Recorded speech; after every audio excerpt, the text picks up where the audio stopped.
Hello.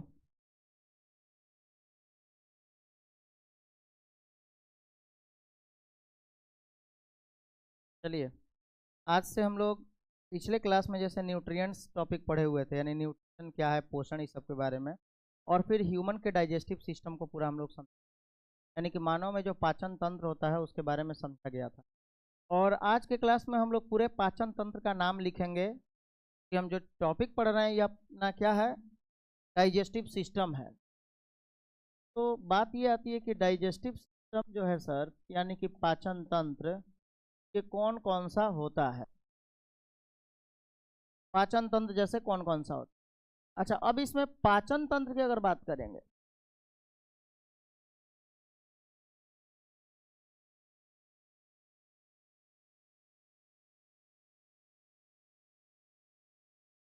चलिए, अब इसमें जो है डाइजेस्टिव सिस्टम का मतलब होता है पाचन तंत्र। ये बोलते हैं क्या, पाचन तंत्र। अच्छा, ये पाचन तंत्र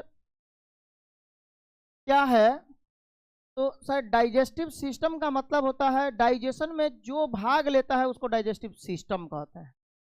कोई भी सिस्टम, कोई भी तंत्र वो होता है जो उसमें पूरे में भाग ले। जैसे मान लीजिए अगर हम डाइजेस्टिव सिस्टम की बात कर रहे हैं तो इसका मतलब है पाचन तंत्र, यानी कि ये सभी मिलकर हमारे पाचन में मदद करते हैं। अब सबसे पहले हम इसको दो भागों में बांटेंगे। डाइजेस्टिव सिस्टम जो है ये दो तरह का होता है, यानी कि दो चीज़ों के दो भाग के मिलने से डाइजेस्टिव सिस्टम बनता है। सबसे पहला नंबर में एलिमेंट्री कनाल। एलिमेंट्री कनाल, कनाल मतलब होता है नहर, यानी नाल, नाला यानी नलिका, एलिमेंट्री कनाल। और एसोसिएटेड, एसोसिएटेड ग्लैंड्स। अच्छा, एसोसिएटेड ग्लैंड्स ये पूरा न लिखकर हम लोग सीधे एक बात लिख सकते हैं, डाइजेस्टिव ग्लैंड। ठीक है, डाइजेस्टिव ग्लैंड्स लिख सकते, डाइजेस्टिव ग्लैंड्स यानी कि पाचन ग्रंथि। हालांकि एसोसिएटेड अगर लिखते तो एसोसिएटेड का मतलब होता है संबंधित, यानी इसे संबंधित ग्रंथियां, तो उस ग्रंथि को हम लोग क्या बोलते हैं, डाइजेस्टिव ग्लैंड कहते हैं। एलिमेंट्री कनाल को हिंदी में कहा जाता है आहार नाल, कहा जाता है सर, आहार नाल। अच्छा, आहार नाल और ये पाचन तंत्र, सॉरी पाचन ग्रंथि, यानी कि सर पाचन तंत्र हम लोग बोल सकते हैं कि सर अब हम ये बात बोल सकते हैं कि डाइजेस्टिव सिस्टम एलिमेंट्री कनाल प्लस डाइजेस्टिव ग्लैंड के मिलने से बना होता है। यानी कि डाइजेस्टिव सिस्टम पाचन तंत्र की अगर बात करें तो पूरे पाचन तंत्र में कौन कौन शामिल होता है, तो सर पूछे पूरे पाचन तंत्र में आहार नाल यानी एलिमेंट्री कनाल और डाइजेस्टिव सिस्टम शामिल होता है, डाइजेस्टिव सॉरी ग्लैंड शामिल होता है। अच्छा, अब यहाँ से हमें जरूरी है एलिमेंट्री कनाल की बात करना। एलिमेंट्री कनाल के अंतर्गत कौन कौन होता है, सर एलिमेंट्री कनाल ये माउथ से लेकर कहाँ तक फैला हुआ है, सर ये माउथ से लेकर एनस तक फैला हुआ होता है, यानी कि सर ये मुख से लेकर मल द्वार तक, मुख से मल द्वार तक फैला होता है। चलिए, एलिमेंट्री कनाल कहाँ से कहाँ तक फैला हुआ है, सर ये मुख से लेकर यानी माउथ से लेकर मल द्वार तक, यानी माउथ से एनस तक फैला हुआ होता है। और हमारी ये डाइजेस्टिव सिस्टम में, सॉरी डाइजेस्टिव ग्लैंड में कौन कौन, ग्लैंड हम उसको बोलते हैं, ग्लैंड को हिंदी में ग्रंथि कहा जाता है। और ग्रंथि शब्द उसके लिए उपयोग किया जाता है जो किसी चीजों का को स्रावित करे। जैसे हमारे शरीर की सबसे बड़ी ग्रंथि लीवर, हमारे शरीर की सबसे लंबी ग्रंथि में लीवर आता है। हमारे शरीर सबसे बड़ी ग्रंथि में हम क्या बोले हैं, सबसे बड़ी ग्रंथि में सॉरी लीवर, लार्जेस्ट ग्लैंड। अच्छा, सबसे लंबी ग्रंथि की अगर हम लोग बात करें, लॉन्गेस्ट ग्लैंड, तो पेनक्रियाज, अग्नाशय। स्मॉल इंटेस्टाइन ग्लैंड नहीं है, तो ये डाइजेस्टिव सिस्टम के अंतर्गत आने वाला एक भाग है, लेकिन वो ग्लैंड नहीं है। ग्रंथि जो होता है, अब हम लोग कौन कौन से ग्रंथि का नाम लिखे हैं यहाँ जो पाचन में भाग लेते हैं, तो सर पाचन में भाग लेने वाले ग्रंथि का नाम है, जैसे सबसे पहले लीवर, लीवर यानी कि यकृत। हिंदी पे ज्यादातर नहीं जाइएगा, हम हिंदी चाहते भी नहीं है इसमें एकदम प्योर हिंदी आपको बताएं, इंग्लिश में ही याद करिएगा तो माइंड सेट रहेगा। तो हिंदी अगर जहाँ लिखेंगे आप इंग्लिश में छोड़ के हिंदी याद करिएगा, अधिकांशतः जगह आपको इंग्लिश में मिलेगा, हिंदी तो मिलेगा नहीं। अब देखिए तो लीवर हो गया सर, पैनक्रियाज तो हिंदी में से अग्नाशय। इंसुलिन का निर्माण इसी के द्वारा होता है। अच्छा यही लीवर है बाबू, लीवर जो होता है, लीवर से जुड़ा हुआ होता है गॉल ब्लैडर। गॉल ब्लैडर को बोलते हैं पीत की थैली यानी पित्ताशय। गॉल ब्लैडर यानी कि पित्ताशय यानी पीत की थैली, इसी को कहा जाता है। अच्छा गॉल ब्लैडर, तो लीवर हो गया, पैनक्रियाज हो गया, गॉल ब्लैडर हो गया, और इसी में आता है अगला पॉइंट, जैसे salivary gland. Salivary gland, salivary glands यानी कि इसको हिंदी में हम लोग बोलते हैं लार ग्रंथ। ठीक है, लार ग्रंथ, ये हमारे माउथ में पाया जाता है। तो इस तरह से यहाँ पे चार मुख्य रूप से ये ग्लैंड का नाम हो गया जो हम लोग, यानी कि सर डाइजेस्टिव सिस्टम का निर्माण किसके किसके मिलने से होता है? पाचन तंत्र का निर्माण किसके किसके मिलने से होगा? तो आहार नाल, एलिमेंट्री कनाल और डाइजेस्टिव ग्लैंड यानी कि आहार ग्रंथ, पाचन ग्रंथि, डाइजेस्टिव ग्लैंड पाचन ग्रंथि, इन दोनों के मिलने से डाइजेस्टिव सिस्टम बना है। यानी कि अब ये एलिमेंट्री कनाल कहाँ से कहाँ तक फैला होता है? तो सर एलिमेंट्री कनाल माउथ से लेकर एनस तक यानी कि मुख से लेकर मल द्वार तक फैला हुआ होता है। और पाचन ग्रंथि जो होता है, ये डाइजेस्टिव ग्लैंड, ये लीवर है, पैनक्रियाज है, गॉल ब्लैडर है और सलाइवरी ग्लैंड है। ग्रंथि उसके लिए उसको बोलते हैं जो किसी ना किसी चीज़ों की स्रावित करती है हमारे शरीर। जैसे मान लीजिए कि अगर हम लीवर की बात करें तो लीवर के द्वारा पाइल का स्राव होता है। हालांकि बहुत कार्य है लीवर का, ठीक है। अगर हम बच्चा रहते हैं ना बचपन में, तो एम्ब्रायोनिक स्टेज में, भ्रूणीय अवस्था में सभी प्रकार के ब्लड सेल का निर्माण लीवरे के द्वारा होता है। लीवर के द्वारा जो गर्भाशय के अंदर बच्चा पल रहा होता है, उस बच्चे में जो भी ब्लड का निर्माण होता है सब लीवरे के द्वारा होता है। उस समय बच्चा जब गर्भाशय के अंदर पल रहा होता है, सभी प्रकार के ब्लड सेल का। अच्छा उसके बाद ये डी एमोनिफिकेशन का काम भी करता है। डी एमोनिफिकेशन का मतलब हुआ हमारे शरीर में जो भी अपशिष्ट पदार्थ बनते हैं उनको यह परिवर्तित भी करता है। एमोनिफिकेशन का मतलब होता है अमोनिया को कन्वर्ट करता है लो यूरिया में। हाँ, जैसे हम बताए हुए हैं पहले से भी आप लोग को ये बात बताया गया है। जैसे मान लीजिए कि अगर हम लोग बात करें इसका अमोनिया का, तो हमारे शरीर में बनता क्या है? अमोनिया। एक बार याद कीजिए, बताया गया था हमारे शरीर में बनता है अमोनिया। क्या बनता है? अपशिष्ट पदार्थ। जैसे अपशिष्ट पदार्थ हम लोग के शरीर में मल मूत्र जो होता है ना, ये अमोनिया के रूप में बनता है, लेकिन निकलता है किसके रूप में? यूरिया के रूप में। अगर अमोनिया के रूप में निकल जाता तब क्या होता? सर धुआं धुआं उठ जाता, जहां से निकलता वहां धुआं धुआं, मतलब जला देता। बस समझ में आ रहा है? हाँ, ये सोचिए कि अमोनिया जो है वही जीव इसको निकाल सकता है जो पानी में रहता हो। एक्वेटिक ऑर्गेनिज्म बताए भी थे हम आप लोगों को। जलीय जीव जो होते हैं ये अमोनिया को एक्सक्रीट करते हैं, यानी अपने उत्सर्जन के लिए, अपने उत्सर्जन में अपशिष्ट पदार्थों को अमोनिया के रूप में निकालते हैं, अमोनिया को ही डायरेक्ट निकालते हैं। लेकिन हम लोग अमोनिया जो बनता है शरीर में, बट अमोनिया निकलता नहीं है, यूरिया के रूप में निकलता है। थोड़ा अगर अमोनिया की मात्रा निकल जाए, लीवर किसी का सही तरह से काम नहीं करे, लीवर अगर डैमेज हो गया, या किडनी का भी रोल होता है इसमें अमोनिया को कन्वर्ट करने में। तो अगर मान लीजिए कि लीवर अगर डैमेज हो गया, तो धीरे धीरे क्या होगा? पेशाब का रंग देखिएगा बदलना शुरू हो, बात समझ में आया? या फिर जलन होना शुरू हो जाएगा। सब लीवर के कारण भी होता है, और इस रोल को हमारा किडनी भी देखती है। अगर हम लोग अलग अलग फंक्शन उस सबके बारे में पढ़ा जाएगा, वहाँ पे सब क्लियर हो जाएगा। ठीक है।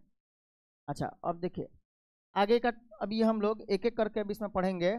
ये एलिमेंट्री कनाल को पहले पढ़ा जाएगा। ठीक है, एलिमेंट्री कनाल यानी कि हाँ, आहार नाल। हेडिंग डालिए पहले।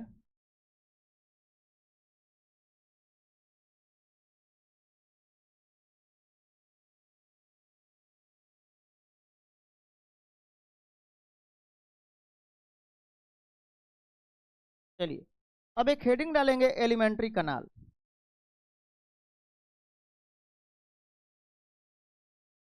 इसमें से पहला नंबर एलिमेंट्री कैनाल।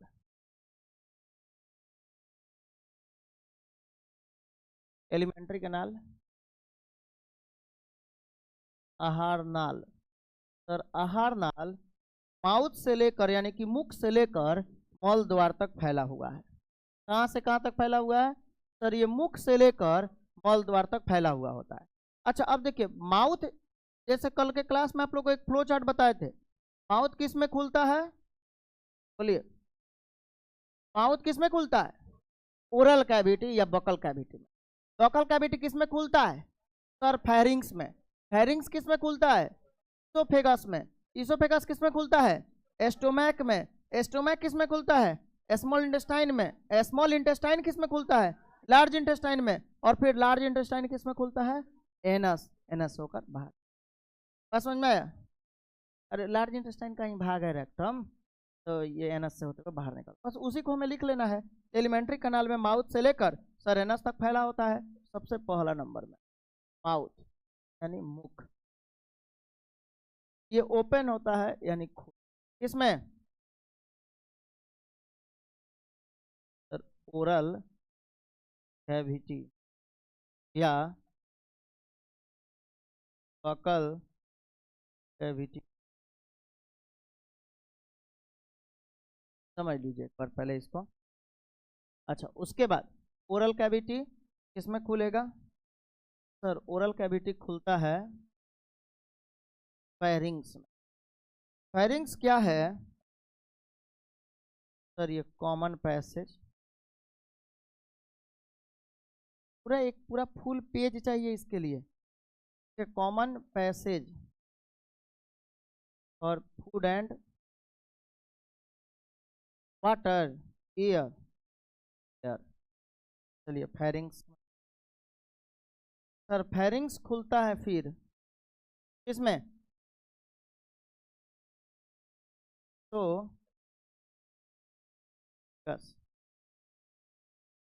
इसोफेगस में खुलेगा। इसोफेगस फिर किस में खुलेगा सर? ये खुलता है, इसोफेगस को क्या बोलते हैं सर? इसको फूड पाइप भोजन नाल। एस्टोमैक में फिर खुलता है। एस्टोमैक का सर शेप होता है यानी आकार होता है कैसा सर? ये होता है जे शेप्ड का। जे शेप कैसा होता है? जे, जे का शेप होता है इसका जैसा एबीसीडी अल्फाबेट जो आप लोग पढ़े ना एबीसीडी, जे शेप का होता है एस्टोमैक, अमाशय अपना। अच्छा एस्टोमैक किस में खुलता है सर? अब देखिए, अब ये एस्टोमैक के भाग होते हैं, 4 भाग होते हैं। एस्टोमैक के कौन कौन से भाग होंगे सर? सबसे पहला नंबर कार्डियक, के बाद फंडस, बॉडी और पाइलोरी। ठीक है, ये इसका पार्ट हो गया एस्टोमैक का। फिर सर अगर हम एस्टोमैक में अब प्रवेश जब करेंगे तो एस्टोमैक कैसे गया? कार्डियक में गया, कार्डियक से फंडस, फंडस से बॉडी, बॉडी से पाइलोरिक। अब इसका एस्टोमैक का पाइलोरिक पार्ट किस में प्रवेश करेगा? तो सर एस्टोमैक का पाइलोरिक भाग अब खुलेगा ये स्मॉल इंटेस्टाइन में, यानी कि छोटी आंत। छोटी आंत के भी अलग अलग 3 भाग होते हैं। कौन कौन सर? इसके 3 भाग होते हैं। सबसे पहले ड्यूडेनम,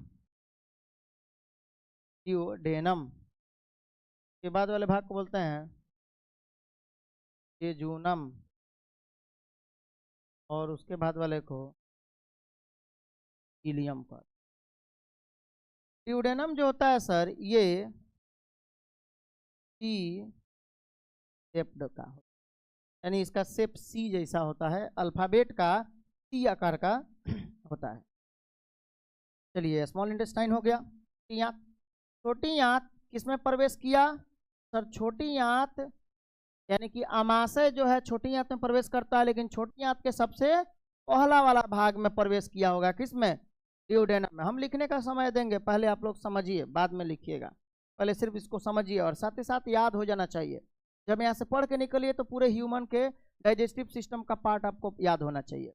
जैसे सर माउथ किस में खुलता है, वोकल कैविटी या ओरल कैविटी में। ओरल कैविटी किस में खुलता है सर, फायरिंग्स में। फायरिंग्स किस में खुलता है सर, ईसोफेगस में, फूड पाइप, ईसोफेगस। क्या बोलते हैं इसको, ईसोफेगस। ईसोफेगस मतलब ईसोफेगस, ऐसे ध्यान में रखना है। हम नहीं चाहते कि आप थोड़ा हिंदी में अब जानिए, थोड़ा समझिए इसको। देखिए ईसोफेगस कोई बोले तो आपका ध्यान जाना चाहिए, आपके दिमाग में ये बन जाना चाहिए इसका मैप कि ईसोफेगस कैसा होता है, बस इतना काफी है। ईसोफेगस मतलब हो गया सर ये एक फूड का पाइप है जिससे होकर भोजन हमारे आमाशय में प्रवेश कर, ठीक है। तो ईसोफेगस, ईसोफेगस किस में खुलेगा सर, एस्टोमैक में। एस्टोमैक के कितने पार्ट होते हैं सर, 4 भाग।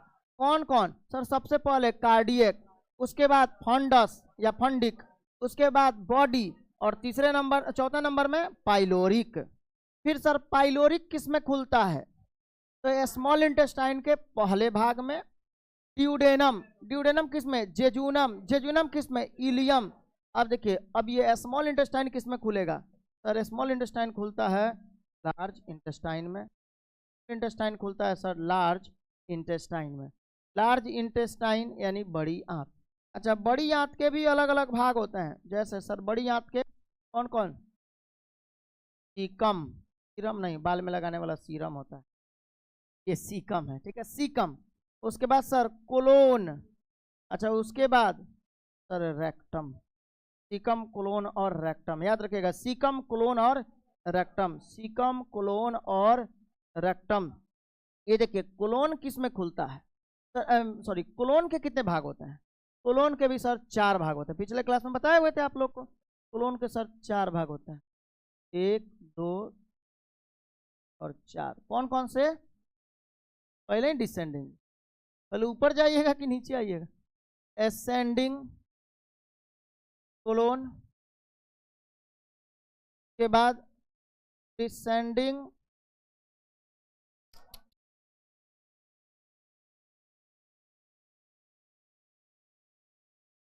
ट्रांसवर्स कोलोन, तो उसके बाद डिसेंडिंग कोलोन के बाद होता है क्या, सिग्मोइड, ठीक है। तो इसके 4 भाग हो गए, ascending colon, transverse colon. Ascending ऊपर की ओर जाएगा, ट्रांसवर्स, फिर डिसेंडिंग, फिर सिग्मोइड, ठीक है। इस तरह से इसके 4 भाग होते हैं। फिगर से हम लोग को ये ज़्यादा क्लियर हो जाएगा, घबराए नहीं, फिगर से सब ये याद हो जाएगा आप लोग का। अच्छा सिग्मोइड कोलोन, उसके बाद ये लार्ज इंटेस्टाइन फिर किस में खुलेगा सर, लार्ज इंटेस्टाइन मतलब उसका जो रेक्टम भाग होता है वो ओपन होता है, यानी लार्ज इंटेस्टाइन खुलता है सर एनस में। एनस मतलब मलद्वार, मलद्वार में। बात समझ में आया क्या, एक बार देखिएगा। आइए फिर ऊपर से आते हैं, ये पूरा एलिमेंट्री कनाल है हम लोग का। सर माउथ खुलता है ओरल कैविटी या बकल कैविटी। बकल कैविटी ये खाली भाग को बोलते हैं, इसे बक बक करते हैं, याद रखिएगा। तो माउथ खुलता है ओरल कैविटी या बकल कैविटी में। बकल कैविटी खुलता है फेरिंग्स में, ठीक है। फेरिंग्स खुलता है सर ईसोफेगस में। ईसोफेगस खुलता है एस्टोमैक में। एस्टोमैक खुलता है स्मॉल इंटेस्टाइन में।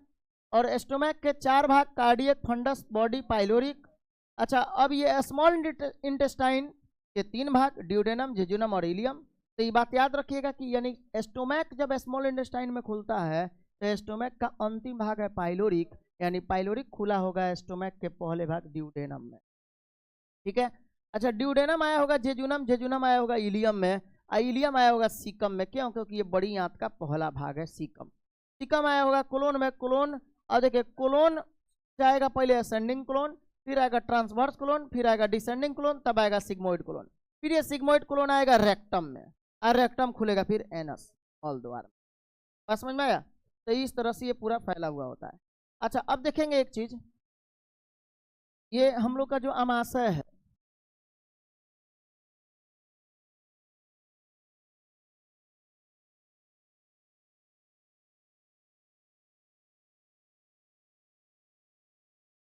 यहाँ सी शेप का ही हो गया क्या, एस्टोमैक के जस्ट पास में ये होता है सर सी शेप का ड्यूडेनम, ये हो गया सी शेप का ड्यूडेनम।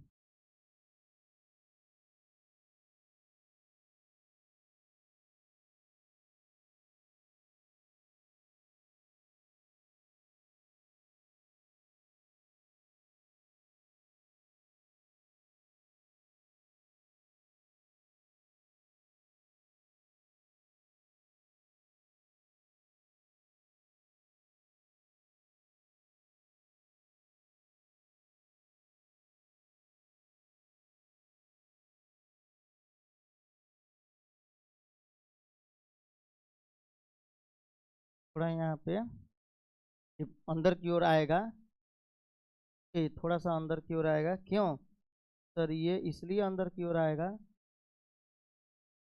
यहाँ पे क्या है, वेट, ऐसे, ठीक है?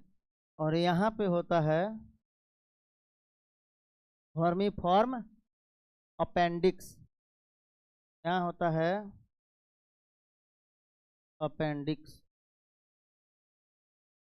अच्छा अब देखिए,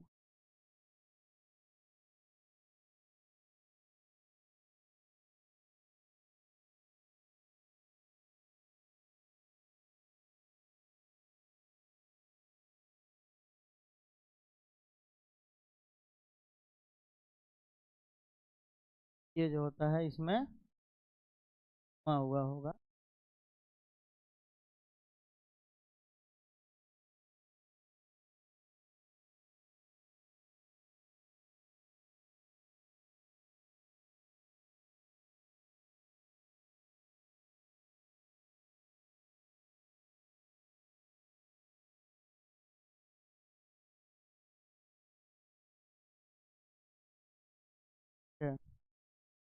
तरह का ये फैला हुआ रहेगा।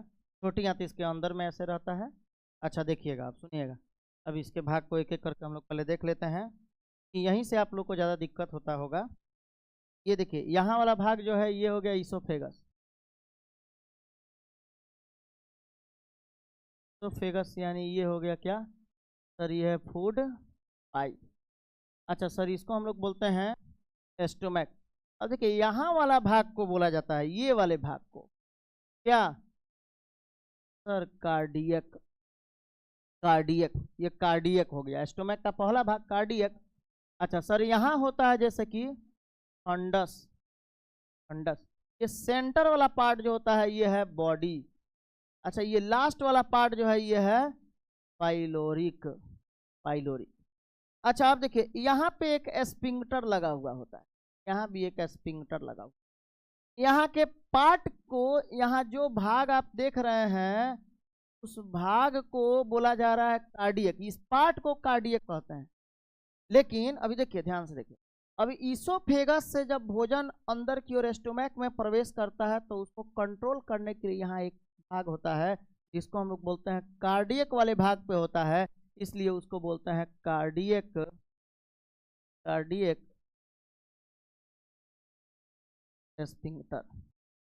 अच्छा, यहाँ पाइलोरिक वाले पास में जो होता है उसको हम लोग बोलते हैं पाइलोरिक स्फिंक्टर। क्या बोलते हैं? Pyloric sphincter. आपसे क्वेश्चन क्या किया जाएगा बताइए, जब ईसोफेगस की ओपनिंग एस्टोमैक में होता है, यानी कि जब ईसोफेगस आमाशय में खुलता है तो किसके द्वारा नियंत्रित होता है, ये आपसे पूछा जाएगा।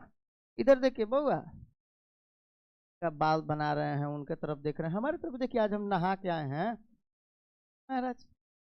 देखिए इधर क्या बोले हैं, जब ईसोफेगस एस्टोमैक में प्रवेश करता है, यानी कि आमाशय में जब प्रवेश करता है तो सर वो नियंत्रित किसके द्वारा होता है? तो वहाँ एक गार्ड बैठा हुआ होता है। जैसे आप जब क्लास में आते हैं तो कोई रहता है जो आपका आईडी का चेक करता है कि नहीं? तो उसी तरह से जब ये एस्टोमैक प्रवेश कर, ईसोफेगस से प्रवेश होगा भोजन का एस्टोमैक में, सबसे ऊपर में कार्डियक भाग होता है और वहीं पे एक स्फिंक्टर लगा होता है, यानी कि एक गार्ड बैठा होता है जिसका नाम है कार्डियक स्फिंक्टर। कार्डियक स्फिंक्टर का काम क्या होता है? तो opening of food, opening of food into the कहाँ stomach is guarded by cardiac sphincter, यानी भोजन का प्रवेश भोजन का प्रवेश जब अमाशय में, ईसोफेगस से अमाशय में होगा, ये नियंत्रित किसके द्वारा होगा, यानी इसको गार्ड कौन करेगा, नियंत्रित कौन करेगा, तो कार्डियक स्फिंक्टर। अच्छा, जब एस्टोमैक से फूड का ट्रांसपोर्ट अगर मान लीजिए किस में हो, ये ड्यूडेनम में हो, चूंकि ये ड्यूडेनम ना है जी, ये ड्यूडेनम, यहाँ पे सी शेप का जो संरचना आप देख रहे हैं ये क्या है सर, ये है ड्यूडेनम। ड्यूडेनम मतलब, अब तो समझ में आ गया, ड्यूडेनम मतलब होता है सर छोटी आंत का पहला भाग।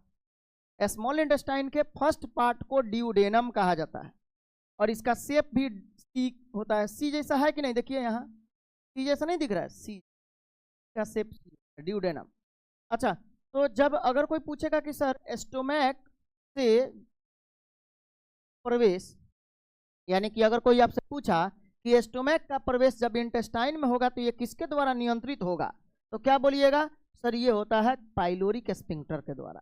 अब हो सकता है कभी अगर आपको कंफ्यूजन हो कि कार्डियक स्फिंक्टर कहाँ होगा, पाइलोरिक स्फिंक्टर कहाँ होगा, तो एबीसीडी के अल्फाबेट में पहले सी आता है, मतलब कार्डियक ऊपर, अब पी बाद में आता है, तो पाइलोरिक नीचे हो गया, बाद में आएगा। अच्छा, अब तो यहाँ ड्यूडेनम हो गया।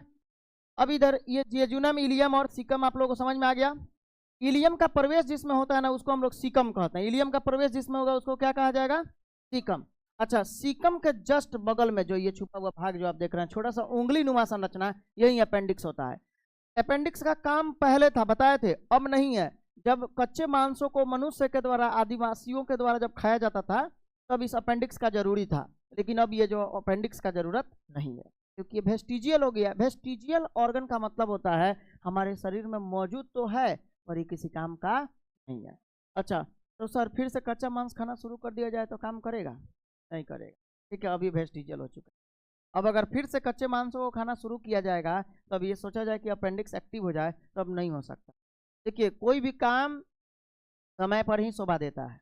अब इस मान लीजिए अभी आपको पढ़ने का उम्र है, आप अभी पढ़ाई ना करके अभी मोबाइल चला रहे हैं, कुछ लोग आपको बोला कि एक काम करो, तुमको ये काम रील्स बनाओ, कोई बोला कि ब्लॉग बनाओ, इससे तुमको फायदा होगा, तो आप अभी चलिए ब्लॉग में लग गए, रील्स बनाने लग गए।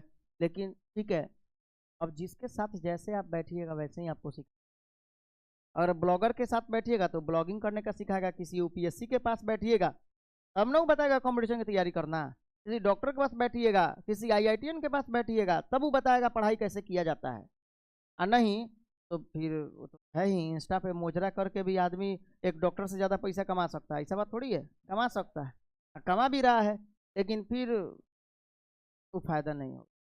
अब मान लीजिए कि बात किया जाए कुछ वैसे लोगों को जो अपना बहुत बड़ा कंपनी चला रहे हैं और जिनके साल की कमाई समझिए 1200 करोड़ की है। अब कोई ऐसे क्रिकेटर की बात करिए जो कि मतलब 12 करोड़ की हो अगर सालाना इनकम कंपनी का, और यहाँ अगर किसी क्रिकेटर की बात करें तो 12 करोड़ की हो, दोनों में अगर पूछा जाए कि क्या करना चाहिए, पढ़ाई करना जरूरी है, पढ़ाई करके ये अपने स्टेबल हो, अपना कंपनी खोले, ये जरूरी है, या फिर ये क्रिकेटर बने, क्रिकेट खेले, पढ़ाई वढ़ाई छोड़ के क्रिकेट खेले, तो हो सकता है आप ये सोचेंगे क्रिकेट खेलना बढ़िया है भाई। बताइए, 12 करोड़ कमाने के लिए पूरा साल लगाना पड़ रहा है, और वहाँ एक महीने में 12 करोड़ कमा रहा है कोई क्रिकेटर, एक मैच में 12 करोड़ कमा रहा है, तो जाहिर सी बात है, मतलब एक बात बोल रहे हैं, जाहिर सी बात है कि आप सोचेंगे क्रिकेट। लेकिन आप बताइए इस तरह से समाज का विकास होगा? क्योंकि क्रिकेट जो खेल के 12 करोड़ कमा रहा है वो सिर्फ अपने लिए, और जो 12 करोड़ का कंपनी बैठाया हुआ है वो रोजगार दे रहा है, उसके चलते कुछ लोग के घर में भोजन चलता, समझ रहे हैं कि यहाँ 200-500 मेंबर जुड़े हुए हैं और उन सबका घर चल रहा है, तब वो 12 करोड़ का है, इसमें जमीन का फर्क है। अब आप सोचिए कि ब्लॉगिंग करके सारा काम कर लें तो फिर विकास कहाँ होगा, तो खाली विनाशे होगा। तो सब लोग मोबाइल ले लेके, पता चलेगा इतना ब्लॉगर हो जाएगा, ब्लॉगर क्या वीडियो बना रहा है उसका वीडियो एगो और दूसरा ब्लॉगर बनाएगा कि देखिए एक ब्लॉगर को यहाँ वीडियो बनाते हुए, आइयो एगो ब्लॉगर है। समझने की नहीं बात, इतना ज़्यादा हो जाएगा कि यही करेगा। जैसे आप मीडिया लोग को देखिए, अभी मीडिया वाला लोग दूसरे मीडिया के पीछे पड़ के उस मीडिया के बारे में क्या हुआ उसी का न्यूज दे रहा है, क्योंकि इतना ना मीडिया हो गया है अभी। तो इसलिए अब अभी उम्र है पढ़ने का भी, उम्र पे ध्यान दीजिए पढ़ाई पे। अब वैसे ही अपेंडिक्स का जब उम्र था तो फिर किसी ने उपयोग ही नहीं किया, धीरे धीरे वेस्टिजियल हो गया। अगर हम अपने हाथ को कुछ दिनों के लिए बांध के छोड़, जैसे 6 महीने के लिए आपका का हाथ टूटता उड़ता है, लगा दिया जाता है, ऐसे लगाए रहो भाई, पकड़े हुए है। जब हाथ उसका खोला जाता है तो क्या हाथ खोलते ही पूरा सीधा हो जाता है? नहीं, सीधा होना ही नहीं चाहता है, क्योंकि धीरे धीरे इसमें विकास हो गया है। अब ये खुद इवोल्यूशन कर लिया है, बोला कि ऐसे ही रहना अब अच्छा लग रहा है, अब जहाँ रहेगा ऐसे लेके रहेगा। तो फिर उसको लगता है 2 महीना, फिर जाता है फिजियोथेरेपिस्ट, फिर एक्सरसाइज कर करके अपने हाथ। तो जिस तरह से आप जैसे यूज करेंगे ना अपने शरीर का, वैसे वो एक्टिव होगा या फिर डीएक्टिव हो। तो वही चीज़ें हैं, अपेंडिक्स का उपयोग करना जब कुछ दिनों के लिए बंद हो गया तो धीरे धीरे ये वेस्टिज का कोई उपयोग नहीं रहा। अच्छा, तो अपेंडिक्स का कोई उपयोग नहीं है, लेकिन हाँ हानिकारक है। ये अपेंडिसाइटिस का नाम सुने होइएगा, एक बीमारी इसके है, ये फूल जाता है और पककर फट करने इंसान। इसके जस्ट ऊपर वाले भाग को हम लोग सीकम कहते हैं। सीकम खुलता है असेंडिंग कोलोन में। असेंडिंग कोलोन के बाद ये वाले भाग को क्या बोलते हैं सर? इसको बोला जाता है ट्रांसवर्स कोलोन। क्या बोलेंगे जी सर? Transverse colon. उसके बाद ये ट्रांसवर्स कोलोन हो गया, और नीचे फिर आएगा तो सर इसको बोलेंगे डिसेंडिंग, डिसेंडिंग कोलोन। ठीक है, डिसेंडिंग कोलोन। अच्छा, उसके बाद यहाँ यहाँ से फिर इसका झुकाव हुआ ऐसे, तो ये हो जाएगा क्या सर? सिग्मोइड। अच्छा, सिग्मोइड कोलोन, फिर ये किसमें खुलेगा सर? सिग्मोइड कोलोन जो होता है के बाद वाले भाग को इसको बोलते हैं रेक्टम, जिसमें थोड़ा स्पेस होता है और थोड़ी देर के लिए ये कौन स्टोर होता है? फूड, भोजन नहीं, अपशिष्ट पदार्थ, पॉटी। ये हो गया एनस, यानी कि मल द्वार से होते हुए ये बाहर निकल।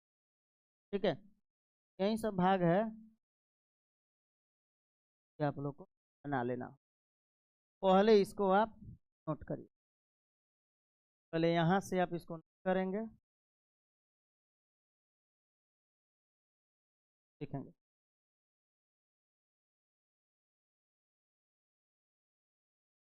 चलिए, तो ये हम लोग का यहाँ एलिमेंट्री कनाल जो था ये पूरा हम लोग देख लिए। एलिमेंट्री कनाल में कौन कौन आता है?